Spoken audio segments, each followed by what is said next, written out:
अ, साथियों, आप सभी का हमारे यूट्यूब चैनल टारगेट टीचिंग 247 में स्वागत है। आज हम एक बहुत ही अहम टॉपिक पे बात करने जा रहे हैं कि जब मैं अपने कोचिंग्स में वगैरह में होता हूँ, तो जो यूपी टेट या सी टेट के बच्चे तैयारी करते रहते हैं, सुपर टेट वगैरह के, तो वे मेरे सामने दिखता 3 ये जो उनके प्रॉब्लम्स होते हैं, वे रखते हैं कि सर, जब मैं नोट्स बनाता हूँ या जब मैं ऑनलाइन क्लास देखता हूँ या जब सर मैं क्लास में नोट्स बनाता हूँ, तो सर टाइम बहुत लग जाता है। पहला क्या चीज़ है कि सर टाइम बहुत लग जाता है। दूसरा उनका जो सबसे बड़ी प्रॉब्लम होती है कि सर उसके बाद नोट्स को याद रखना मुश्किल हो जाता है कि सर नोट्स इतना धीरे-धीरे पहले तो 2 पेज होता है, फिर 10 पेज बनता जाता है, फिर धीरे-धीरे इतनी मोटी एक नोट्स बन जाती है कि उसे याद रख पाना बहुत ही मुश्किल हो जाता है। तीसरी जो सबसे बड़ी बात उन्होंने बताया कि सर फैक्ट याद नहीं होता है, उनसे जो फैक्ट होते हैं ये याद नहीं होते हैं, किसी राइटर का नाम, किसी राइटर के जन्म स्थान का नाम। और जो चौथा सबसे बड़ी उनकी समस्या होती है, वो ये होती है कि सर रिवीजन मुझसे हुआ नहीं जाता। क्योंकि जब आपका 2 से 3 पेज रहता है तो आप जल्दी से रिवीजन कर लेते हैं। वही जब आपका 10 पेज बन जाता है तो रिवीजन करने में ज़्यादा टाइम लग जाता है। 20 पेज बन जाए तब तो रिवीजन बिल्कुल भी हम करना बंद कर देते हैं। और जब हम रिवीजन नहीं करेंगे तो ये जो चीज़ें हम याद किए वो भी ज़्यादा दिन तक हमारे माइंड में नहीं रहेगा। और इस तरीके से देखते हैं कि हम पूरा 6 महीना पढ़ते भी हैं और ना हमको कोई याद रहता कोई चीज़, ना हमको रिवीजन कर पाते हैं और ना हमको इतना टाइम मिल पाता है उसको रिवीजन करने। तो इन सब प्रॉब्लम्स का सॉल्यूशन क्या है, इसके बारे में हम चर्चा करेंगे। और हम जानेंगे एक बहुत ही ज़रूरी बात कि जब हम नोट्स अच्छा से बनाना सीख जाएंगे, हम क्या नोट्स अच्छा से बनाना सीख जाएंगे, तो ये जो चारों प्रॉब्लम्स है ऑटोमेटिक दूर हो जाएंगे। तो सबसे पहले हमको क्या आना चाहिए, नोट्स बनाना। जब हम नोट्स ऑनलाइन क्लास देख रहे हैं या फिर जब हम कोचिंग कक्षा में बैठे हैं, क्लास में बैठे हैं, तो नोट्स कैसे जल्दी जल्दी बनाएं। तो अब आइए समझते हैं। पहले तो हम यही बात करेंगे कि जैसे अगर मान लेते हैं कि पहला आप ऑनलाइन क्लास देख रहे हैं, उसमें यही बताया जा रहा है कि डेवलपमेंट की जो टाइप होते हैं, कुल 4 टाइप के डेवलपमेंट होते हैं। कितने टाइप होते हैं कुल टोटल? 4 टाइप के डेवलपमेंट होते हैं। 4 टाइप डेवलपमेंट होते हैं। अब आप इसको कैसे लिखेंगे कि जो विकास होता है यह 4 प्रकार का होता है। पहला होता है फिजिकल डेवलपमेंट, भौतिक विकास। दूसरा कॉग्निटिव डेवलपमेंट, मानसिक विकास। अब इतना लंबा लिखने से अच्छा है कि आप क्या करिए, माइंड मैप बनाइए। माइंड मैप क्या होता है कि आप छोटे छोटे शब्द का यूज करिए। क्या करिए, आप छोटे छोटे शब्दों का यूज करिए कि जैसे डेवलपमेंट को क्या विकास बोलेंगे तो उसको हिंदी या इंग्लिश में एक बार लिख लीजिए बीच में, और आप अपने अपने हिसाब से इसके कई तरीके आप अपने तरीके से लिख सकते हैं। अब हमको दिखाना 4 टाइप हो गए तो इसको ऐसे 4 बार 4 लाइन बना देंगे। तो ऐसे physical development, cognitive development, social development और इमोशनल डेवलपमेंट। इस तरीके से अगर आप नोट्स बनाएंगे कि देखिए लंबा लंबा लिखने से, लंबा चौड़ा लिखने से अच्छा है कि आप इस तरीके से लिखिए, थोड़ा सा इस तरीके से लिखिए। अब अगर आ जाएगा कि इमोशनल डेवलपमेंट क्या होगा, तो आप सीधा सीधा इमोशनल मतलब जो संवेग होते हैं, जो हमारे इमोशंस होते हैं उससे संबंधित है, तो आप दिल बना दीजिए। छोटे छोटे प्रतीक चिन्हों का प्रयोग करिए, वो प्रतीक चिन्ह अपने हिसाब से प्रयोग करिए। अब जैसे मैं बात करूँ फिजिकल डेवलपमेंट क्या होगा, तो अगर प्रतीक चिन्ह बनाना नहीं आ रहा तो आप ऐसे लिख सकते हैं कि हाइट, वेट, साइज, शेप।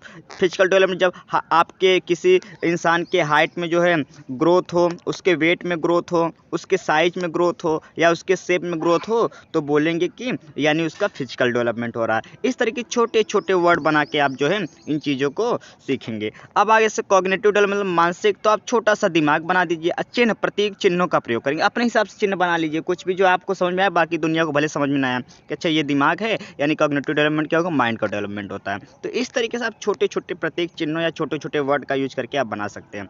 अब आ गया सोशल, तो अब इसका समझ में आया तो चुपचाप 2 वर्ड लिख दिए, रहन सहन।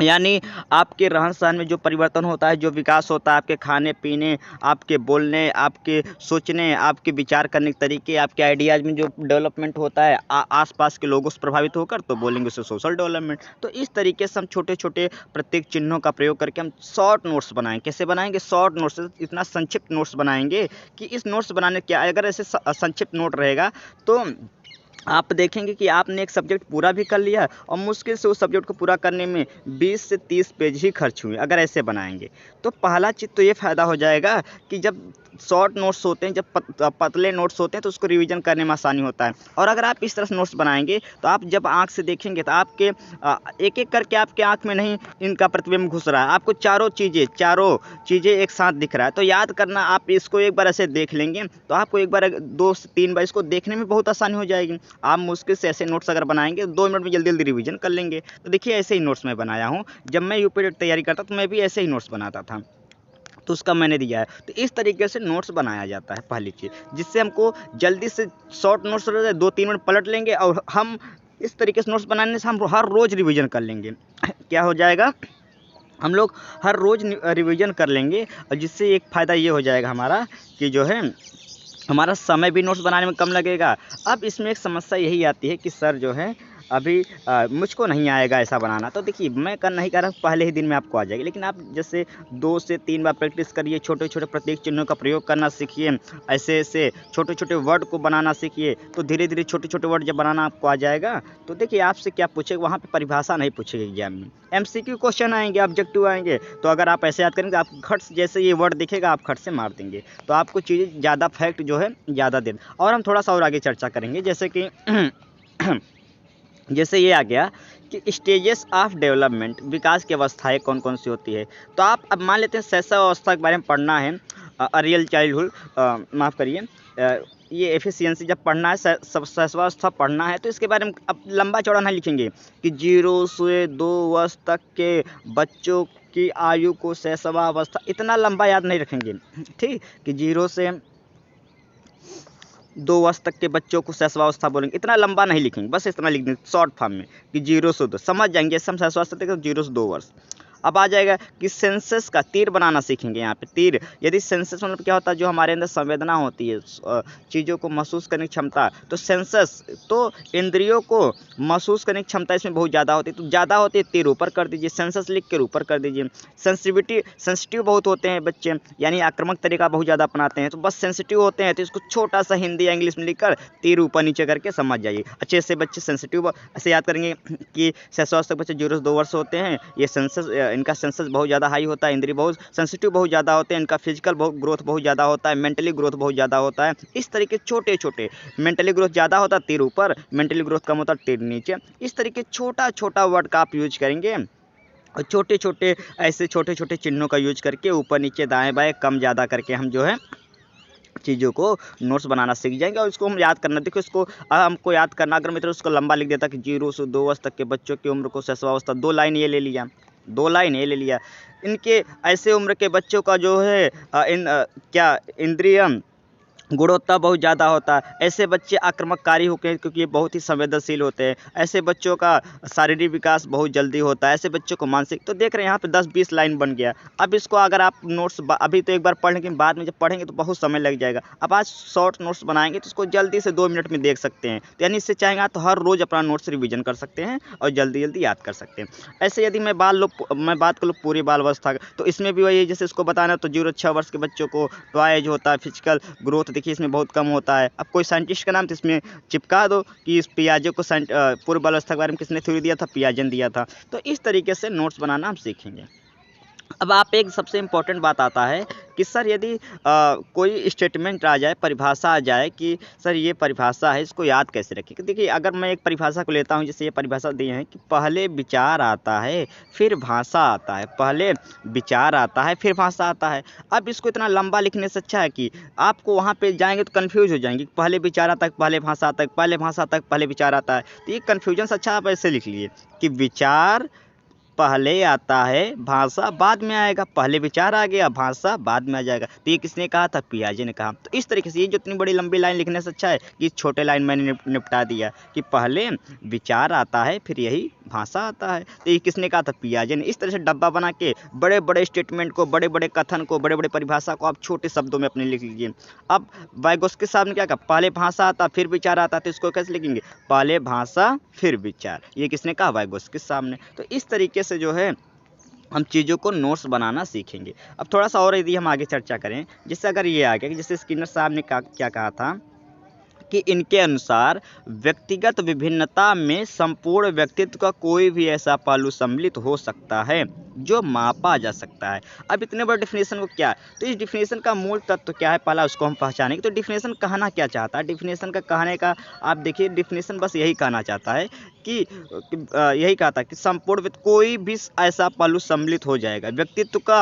अगर पूरा आपका पर्सनालिटी है, पूरा व्यक्तिगत जो विभिन्नता है, उसमें संपूर्ण व्यक्तित्व का कोई भी ऐसा पहलू, यानी पूरे आपके पर्सनालिटी डेवलपमेंट में, टोटल पर्सनालिटी डेवलपमेंट में, संपूर्ण व्यक्तित्व के विकास में आपका कोई भी पहलू शामिल हो सकता है जो आपके व्यक्तित्व को प्रभावित कर सकता है। तो बस सीधा इसको शॉर्ट नोट से इतना लंबा याद करने से अच्छा है बस इतना कि व्यक्तित्व का कोई भी भाग शामिल हो सकता है और इसे मापा जा सकता है। तो यानी ऊपर सही का चिन्ह लगा देंगे। तो यानी अब स्किनर का बस ये डिफिनेशन याद रख लीजिए कि व्यक्तित्व का कोई भी भाग शामिल हो सकता है। अब इतना लंबा डिफिनेशन अच्छा है, एक लाइन ऐसे पतला सा छोटा सा डिफिनेशन लिखना सीख लीजिए। तो अब इसको याद करना भी आसान, व्यक्तित्व का कोई भाग शामिल, एक स्किनर साहब ने कहा था। अब इसको फैला कर अगर वहाँ पे इतना लंबा तो डिफिनेशन देगा नहीं, वो ऐसे ही शॉर्ट डिफिनेशन देगा उस एग्जाम्पल में। तो आपको यहाँ पे याद करना आपको आसान हो जाएगा।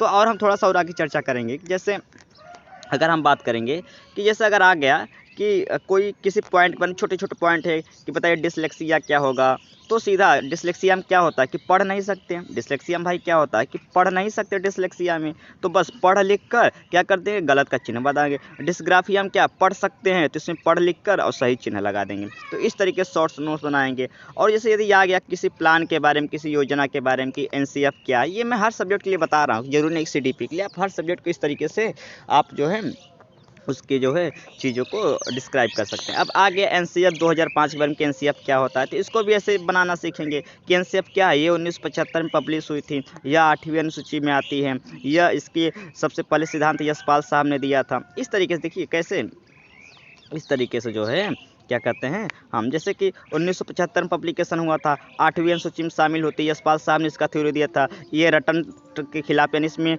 रट्टा नहीं मारना है, ये चाइल्ड सेंटर्ड होता है, ये टीचर सेंटर्ड नहीं होता है। ये चिन्ह लगा, ये होता है तो नहीं होता है तो सही चिन्ह, नहीं होता है तो गलत का चिन्ह। तो इस तरीके से पूरा एनसीएफ का जितना भी सार तत्व था मैंने एक ही लाइन में मुश्किल से लिख दिया। अब हमको ये याद रहेगा, ये सन भी हमको याद रहेगा कि ये 1975 सन पब्लिश हुआ था। जल्दी, क्योंकि हम बार बार वही सन को देखेंगे, जब इसको याद करें तो बार बार यही सन हमारे आँख में दिखेगा।